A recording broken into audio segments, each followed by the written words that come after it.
Resident Evil has been scaring us ever since it released in 1996. Through its level design, music, and atmosphere, it has allowed gamers to experience survival horror. The use of jump scares, enemy placement, and scavenging for items has defined the series and genre for years. There are many scary moments in the series that we all remember. Some have scared us more than others, but to me the scariest moment that is perfectly directed and encapsulates the experience of Resident Evil was in the original Resident Evil 2 from 1998, and I'm going to tell you why. Once the opening cutscene that introduces the world and its character ends, we are immediately thrusted into the game. A city ravaged by a zombie apocalypse. We must avoid the horde of zombies as we maneuver our way through the city streets. Our goal is to get to safety, to the police station. We see pavements, cafes, shops, and vehicles decorated with bodies, and the only things that are moving are now the walking dead. Once we escaped, we make our way into the police station courtyard. It is slightly quiet, yet we can still hear the moans and shuffling of the zombies. We're not out of danger yet. We finally go in front of the building. The same image like we see when we boot up the game screen. The same screen that tells us this game is gory and disturbing. There's a reason why they chose this background image to go with the warning. We already seen some horrific gory moments, but it's at this moment, this place, where the real game truly begins. The real horror. We enter the building, and as a reward, we feast our eyes on a big, well-decorated hall. It's brightly lit, beautiful, and yet, at the same time, quiet. No one is here. After doing some searching around, the game introduces us to some core gameplay elements, a bit of story, and then we move to a certain corner of a certain room. What happens next is to me one of the scariest moments in any horror game, and perhaps the most scariest moment in Resident Evil altogether. There's a door in the corner, and next to it, a window. We move towards the door, and as we do in a blink and miss it moment, we see something go past the window. An odd shape. It was moving and it was red. Now throughout the game we have encountered zombies, and they are the only monsters we have been introduced to up to this point. Now we've seen something different, something weird. Was it a zombie or something worse? What the hell was it? What did we just see? This moment can make a player feel apprehensive and scared, but we still play on. We open the door, and in true Resident Evil fashion, we see the door slowly open, allowing us to go into the next room. In this corridor, we are introduced to this perfectly placed camera angle. This camera will only be shown once throughout the entire game, and it does its job effectively as we only need to see it once. On first seeing this, we are introduced to our character standing in a hallway, a window next to us. The camera is placed outside as if someone or something is watching us. We already know something is outside, so having this camera angle reinforces that fact and reinforces the fear of danger. When I first played this moment, I was petrified.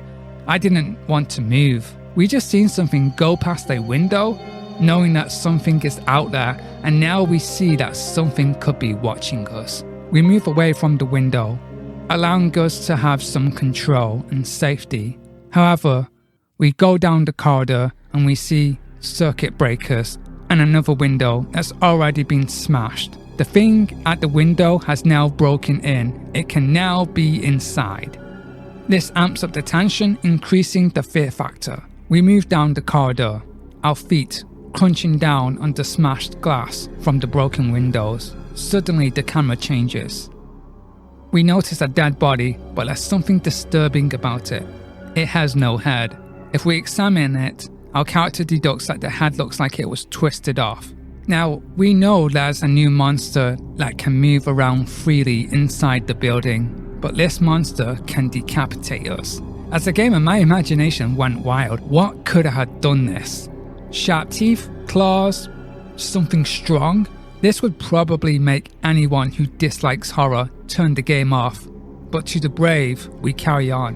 We move down the corridor, and to our fear we notice blood dripping from the ceiling that's left a pool on the floor. To some players who become scared, they'll notice a door, and instead of wanting to move forward towards the horror, they'll probably want to try the door.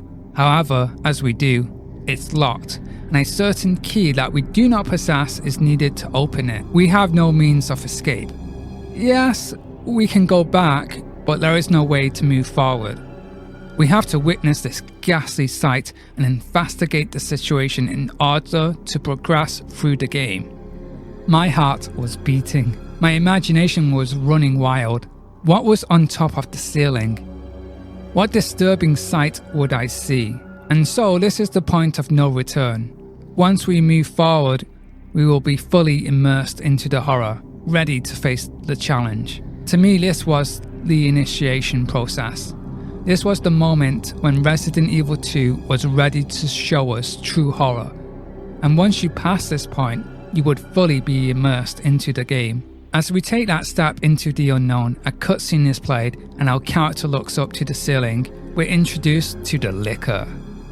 A creature that looks like a man without any skin, no eyes, its brain exposed, claw-like hands, its mouth full of sharp teeth, and an extremely long, sharp and deadly tongue, the tongue being one of its defining and deadly features, thus its name. The Licker itself reminds me of the Japanese demon in folklore called Akiname, the scum licker or filth licker, aka being the Japanese word for the colour red.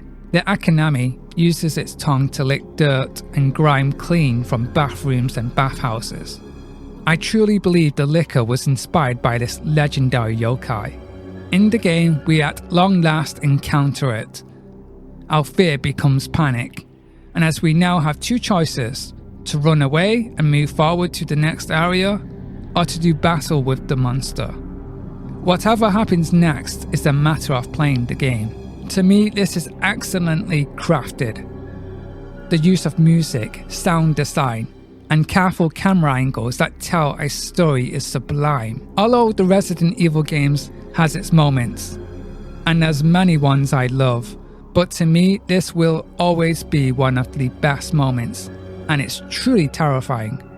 In my opinion, I think it's the best introduction to a monster we've ever seen. Please leave a like on the video and share it. Also tell me what your favourite Resident Evil or horror game moments are. I'd love to know. Please look at my other videos if interested, and thank you for watching. Now that concludes the end of this video of The Licker, the most scariest moment in Resident Evil history.